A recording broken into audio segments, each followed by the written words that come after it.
Alizé, first off, happy birthday and congratulations. Can you just talk us through the match a little bit and how you felt out there? It was a really, really hard match. First of all, because I didn't start very well. I was pretty tight, and I saw that Tamara was also not feeling amazing. And then I was 6-4, 4-1, and somehow I managed to come back. I don't know exactly how, because I just kept fighting, and I just kept trying my best, and the match turned around, and finally in the third set, it was very hard physically for both of us. I mean, it was burning hot outside, and I'm really glad that I came out with a win the day of my birthday. It means a lot. All right, questions? Yep, right here. Happy birthday. Well done. You've obviously won a lot of matches. You've had a lot of highlights, winning Fed Cup and beating world #1 3 times in a year. Where does that win rank in your career, down 6-4, 4-1 to get back into the fourth round? Where would you put that amongst all your wins? Yeah, I have chills when you say that. It's true. I mean, I don't realize it yet because, first of all, I'm super tired, so I don't realize what I just accomplished. But yeah, definitely, it's a huge proof of resilience. What I did today on the court, always believing. I think it was 4-1, 30 love, and you know, anything can happen with tennis. And I think I just stick to the thought that I could make it. I always believed in it, and yeah, it's definitely a very, very special victory, being back in the second week, 13 years after my first second week at the Australian Open. It's quite special, and the day of my birthday, I mean, what else can I ask for? All right, Tamani and then Ben. Hi, Alizé. Over the past 13 years, I'm curious how has winning changed, how it felt then compared to now, how that has changed and how you process it now. You mean back in 2009, or? Just how different winning feels to you now as, you know, a grown player who's experienced so much compared to back when you were younger. Yeah, well, it feels the same. It feels, I mean, maybe I have a little more distance with it because I've played so many years and I've faced so many different situations. But it feels very sweet. It still feels amazing, you know, and I think that's why we all keep playing and keep pushing ourselves, is because we're so addicted to this, you know, these feelings, this joy right after the match point when you can share it with your box and then with your family. It's yeah, it's really amazing, and to start the year this way definitely wants to make me play some more tennis. Also, you mentioned your resilience.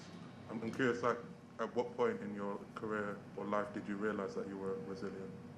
Well, I think I've known it since the beginning. You know, since I'm a kid, I've always been this kind of fighter that never let go a single point, that's been always fighting, hating to lose. And I think this resilience, I have it in me since I'm born, I guess.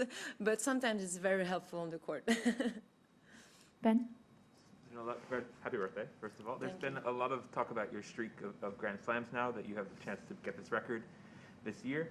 I'm curious if you can remember, was there a time when it was the toughest one to play? I don't know if you ever had an injury coming into one of those Grand Slams that you thought maybe I won't play, maybe the ranking or something like that, at some point that was the closest call.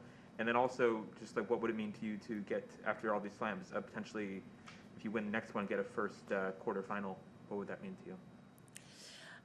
Well, over the 63 slam that I played overall, I have to be honest, I don't remember all of them. I remember going into a slam with a little injury, especially in my adductor, which is one of my weaknesses.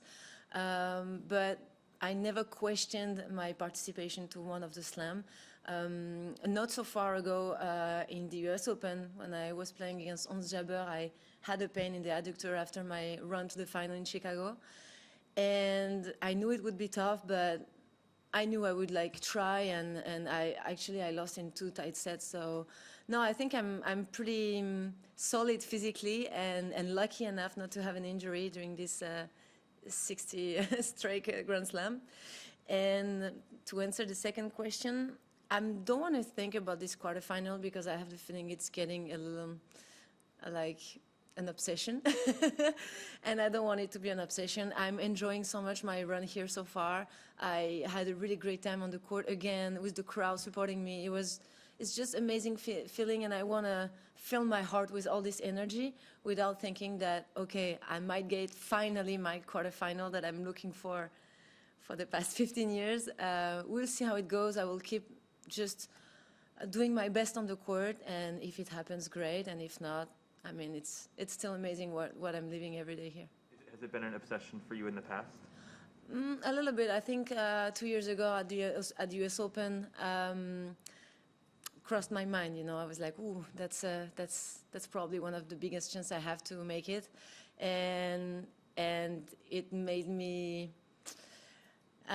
How do we say in English when you get a little bit like, yeah, it made me a little bit tight on the court. So I don't want to do the same mistakes than before, and really play like match by match, even point by point.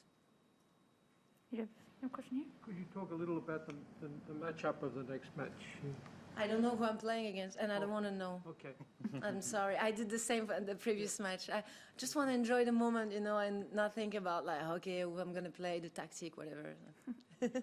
You had a verbal altercation with the chair umpire in the second set. I was just wondering, what was the context of that, and did that help fuel the fight back? Did you? If it helped me? No. Well, I took a time violation, so I lost my first serve on a very, very important game because it was like 4-all. And the previous game like lasted literally for 14 minutes, I think. So that was a really crucial game. And she gave me a time violation at this moment. So I had to tell her what I had on my heart. So I came to her and I was like, you know, we've been like fighting on the court for 2 hours in the heat, playing such a long game. I mean, be a little bit understanding, you know, and you were in the shade, you're like seated. I was a little bit, you know, I was a little bit maybe not really nice, but I told her sometimes you have to be a little bit human with the players. And I think it was a tough decision, but it's okay because after that I didn't got too emotional, and finally I could close out this set. So I'm happy about my reaction. All right, Ben, last question in the room. Do you think that being so honest with your emotions, like we know that you are, has helped you sort of keep going this way, that you are sort of free in a certain way, that you don't keep things bottled up, and it makes it sort of easier just to say what you feel and then... You mean at this precise moment? I mean, just in terms of the whole career, Yeah. just this sort of you've been consistent with this Yeah. since we first saw you. Yeah, that's true. But does it I don't know, does it make it sort of easier for you to have this sort of emotional honesty Yeah. that somehow, I don't know, keeps things from being complicated for you? You have a feeling, you express it, and then you can move on. Yeah. Yeah, I guess I'm this kind of person that needs to let it out somehow. If I keep it for myself, I feel bad and I think about it. And yeah, I think that's just who I am. And when you always try to fight who you are, this is where you actually spend the most energy. So now I just listen to my instinct. This time I needed to tell her, just to let it out. I did, trying to stay calm, which is a good thing. It didn't happen all the time. So I think that's a good reaction, you know. You just tell things, you don't get too pissed off, and then you move on. All right, we'll move to online questions in English. So if you have an online question, please use the raise your hand function. We'll start with questions in English. And we'll start with Courtney Newen, WTA. Thanks. Oh, Courtney. Hey, Alizé, happy birthday. Thank you. Most important. But going a little bit off of Tumayani's question earlier about 2009 versus now, how different is the Alizé Cornet that made the round of 16 here in 2009 compared to the one now? Well, in a way, I feel she's the same. I'm exactly the same. Like, I love the game as much as I used to. I'm passionate the same way. I'm still fighting, like, with all my heart. So I just have more experience. And maybe I know how to handle a little bit better my emotions sometimes. Not all the time, would be too easy. But sometimes I think all these years spent on the tour teach me that, okay, there is a moment where you can like scream or get angry with yourself, and sometimes there's not. And now I can identify these moments a little bit better. So I guess that would make the main difference between myself now and the young myself. And then just my second question is just, you had mentioned obviously that this could be your final season and you want to enjoy it and all that I sort take of it out. stuff. No, just kidding. See, I have to fact check. But I'm curious for you, what is going to be the key to enjoy if this is your final year, week in, week out playing? Is it results oriented? Is it process oriented? Is it your team? What do you think is the key to having a good time in 2022? Well, definitely, I'm not going to lie, the results will help.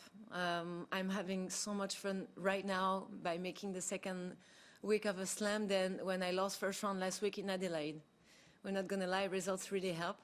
But I think to enjoy the process of maybe leaving my last year on the tour makes me see it a little bit with some kids' eyes, you know. I feel like, okay, I want to enjoy the time I spend on site, to talk with the players that maybe I will not see anymore in the future, and it makes everything a little bit more special.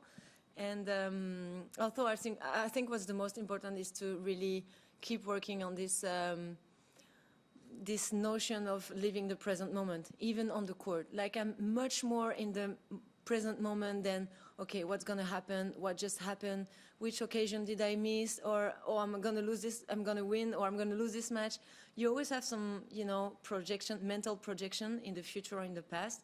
And right now, I'm really much better at staying in the present moment, which makes me enjoy more the match, like, overall. So I think that would be the most important process. And we'll take our final English question, Willie Weinbaum, ESPN.